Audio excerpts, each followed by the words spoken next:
Caras peladas. Puesto que hablamos de osos. El rey del clan Daik se detuvo, meditabundo, y los que se hallaban agrupados a su alrededor, a la puerta del hotel, acercaron más las sillas. Puesto que hablamos de osos, prosiguió, no debéis ignorar que en la región del norte existen distintas variedades de estos animales. En el Little Valley, por ejemplo, bajan en tal abundancia, durante el verano, para alimentarse de salmones, que no encontraríais ningún indio, ni hombre blanco que se acerque allí, a menos de un día de viaje.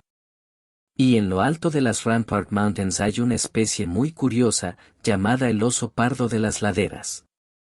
Este nombre lo debe a que, desde el diluvio, anda por las laderas, y las dos patas que corresponden a la parte baja de la pendiente son 2 veces más largas que las de la parte superior. Cuando anda en esta dirección no puede alcanzarlo un conejo, peligroso, si ataca. Ni pensarlo. Todo lo que se debe hacer es rodear la montaña en sentido contrario. Así queda el señor oso con las patas largas hacia arriba y las cortas hacia abajo. Es un animal muy peculiar, pero no es de eso de lo que quería hablaros. En lo alto del Yukón hay otra variedad, con las patas simétricas. Se la llama el oso pardo de cara pelada, y es tan grande como malo. Únicamente el insensato hombre blanco piensa en cazarlo. Los indios tienen demasiado buen sentido.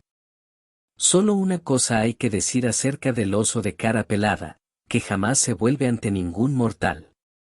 Si le veis venir y estimáis en algo vuestro pellejo, apartaos de su camino. De no hacerlo, puede sobreveniros algún disgusto. Aunque en el sendero encontrase al propio Yihoube, no le cedería una sola pulgada de terreno, es un miserable, un egoísta, os lo aseguro.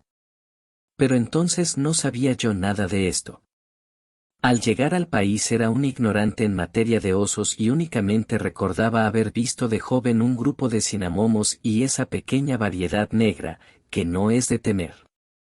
Luego que nos posesionamos de nuestra concesión, subí a la montaña en busca de una rama de abedul para hacer un mango de hacha. No era tan fácil hallar lo que necesitaba, y fui andando, cerca de 2 horas. Esto me tenía sin cuidado, pues como estaba próximo a los Forks, iría a pedirle un trozo de madera al viejo Yoji. Al salir me había puesto en el bolsillo un par de bizcochos de levadura y un trozo de tocino, por si sentía hambre, y os aseguro que este almuerzo me fue de mucha utilidad, a pesar de que no llegué a comérmelo. Por el camino, en medio de un grupo de pinos, di con la rama de abedul más linda que pueda imaginarse. Precisamente cuando tuve el mango de mi hacha dirigí la mirada por la vertiente del monte. Balanceándose sobre las 4 patas subía directamente hacia mí un enorme oso. Era un cara pelada, pero yo no sabía nada acerca de esta especie. Ahora voy a darte un susto, me dije y me oculté entre los árboles. Esperé hasta que solo estuvo a unos 100 pies de distancia, y entonces salí súbitamente de mi escondrijo. ¡Oh, oh! Le grité, confiando que se volvería y echaría a correr.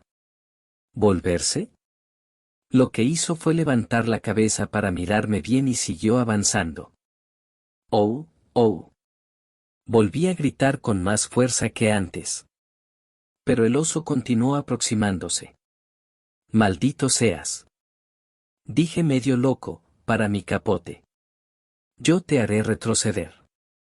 Entonces empecé a agitar el sombrero y salí a su encuentro dando voces. El viento había derribado un pino azucarero que interceptaba el paso a la altura del pecho.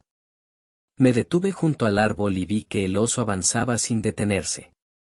En aquel momento empecé a sentir miedo, y cuando se levantó para saltar por encima del tronco, aullé como un indio comanche, le tiré el sombrero a la cara y huí. Cáspita. Di la vuelta por el extremo del tronco y bajé la colina a todo correr, pero el viejo oso ganaba terreno a cada salto. En el fondo había una vasta extensión descubierta, llena de nubecillas de 1/4 de milla de extensión, que me separaba del arbolado. Comprendí que si resbalaba estaba perdido, y por eso procuraba ir solo por los sitios más altos, hasta que la niebla ocultó mis huellas. El endiablado animal me seguía dando resoplidos. A medio camino me alcanzó, llegando a tocarme el talón del mocasín con la pata. Podéis creer que en aquellos momentos pensé muchas cosas. Sabía que lo tenía encima y nunca podría llegar a la espesura, así que saqué mi pequeño almuerzo del bolsillo y lo tiré rápidamente. No me volví para mirar hasta que llegué a la arboleda, y entonces vi que estaba devorando los bizcochos de una manera que me pareció verdaderamente admirable, considerando lo cerca que lo había tenido. Procuré no entretenerme por el camino. No, señor. Apresuré el paso cuanto pude, pero al doblar un recodo con rapidez, vi en mitad del sendero, y viniendo hacia mí, nada menos que otro cara pelada. «Bob», dijo. «Bob», dijo el que venía detrás. Apartéme del camino y me interné en la espesura, abriéndome paso con pies y manos como un loco. Entonces perdí la cabeza por completo al pensar que todo el país debía estar lleno de osos. Solo recuerdo haber tropezado contra unas matas y haber recibido después una manotada al mismo tiempo que se me echaba encima una cosa, otro cara pelada. Pero afortunadamente estaba libre de todo peligro, aunque había creído morir, después de tantos saltos, rugidos y desolladuras. «Dios mío», exclamé, y vi que me hallaba ante un hombre que a su vez tampoco volvía de su asombro. «Creí que era usted un oso», le dije. Tardó un poco en recobrar el aliento, y luego repuso. «También yo lo he creído». Parecía como si lo hubiese perseguido a sí mismo algún oso y hubiese tropezado contra unas matas. Ambos nos habíamos equivocado.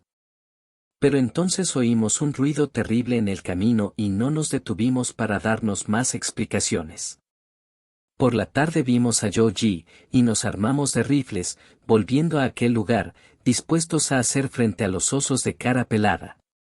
Quizás no lo creeréis, pero cuando llegamos a aquel sitio hallamos muertos a los dos animales. Y es que al huir yo, se habían encontrado, y no queriendo ceder el paso ninguno de los dos, habían luchado hasta la muerte. Puesto que hablamos de osos,